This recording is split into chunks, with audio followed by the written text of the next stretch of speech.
Fritz Bacon here, and today I'm going to show you how you can take all these parts and make it into a DSLR LED panel that looks a little something like this. And let's show you it lit up.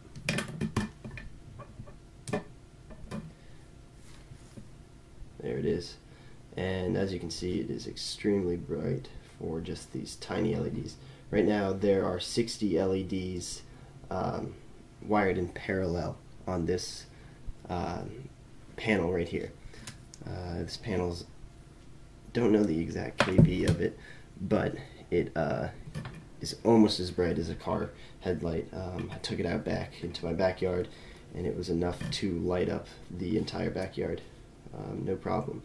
So let's show you how to make one of these. So once you have all your parts together, what you're going to do is first you want proper lighting. As for any electronic DIY, you want to be able to see what you are doing.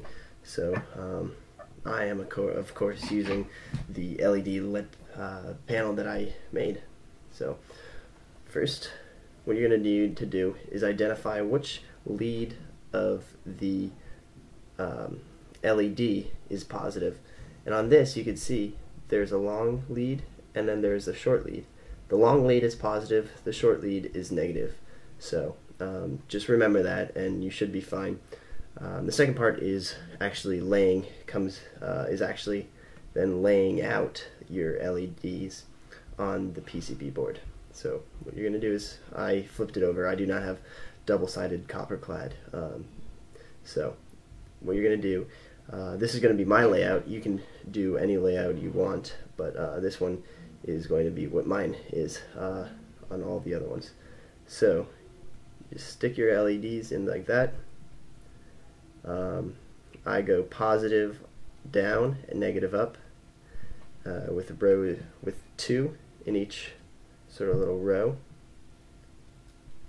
and I put 2 spaces in between.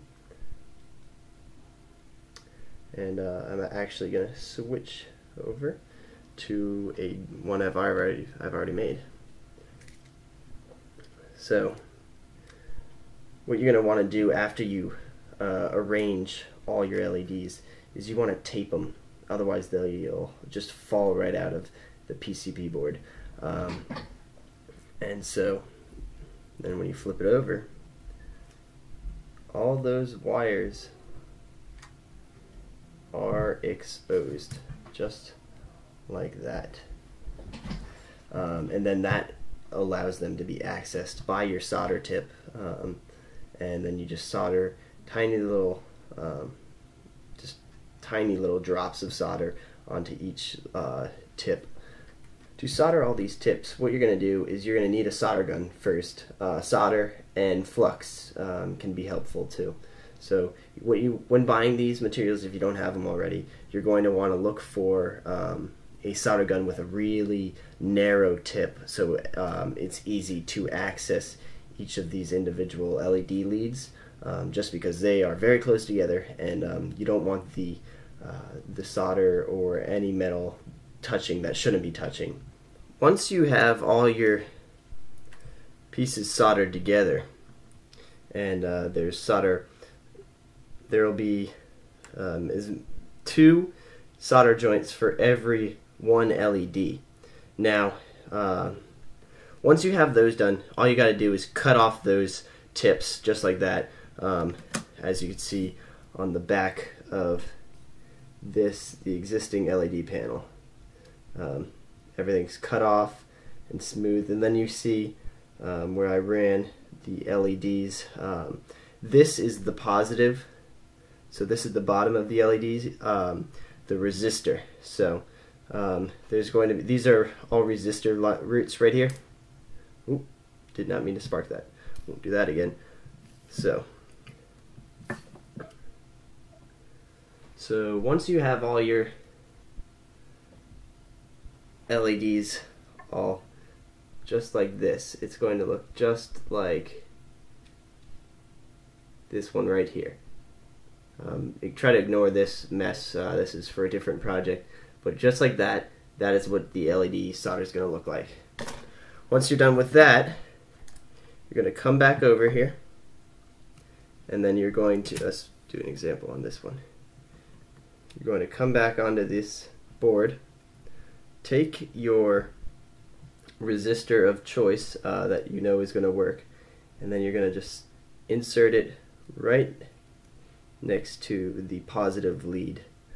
So that's the bottom lead, just like that. And you're going to repeat that step for each set or each LED, depending on your specifications. So just like that, you're going to flip it over. As you can see, there's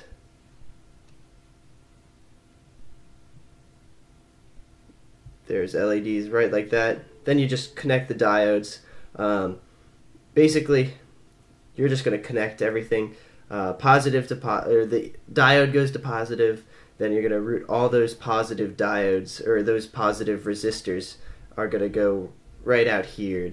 And then you just link them together. So all the positives together, then you attach that to your positive end of your battery.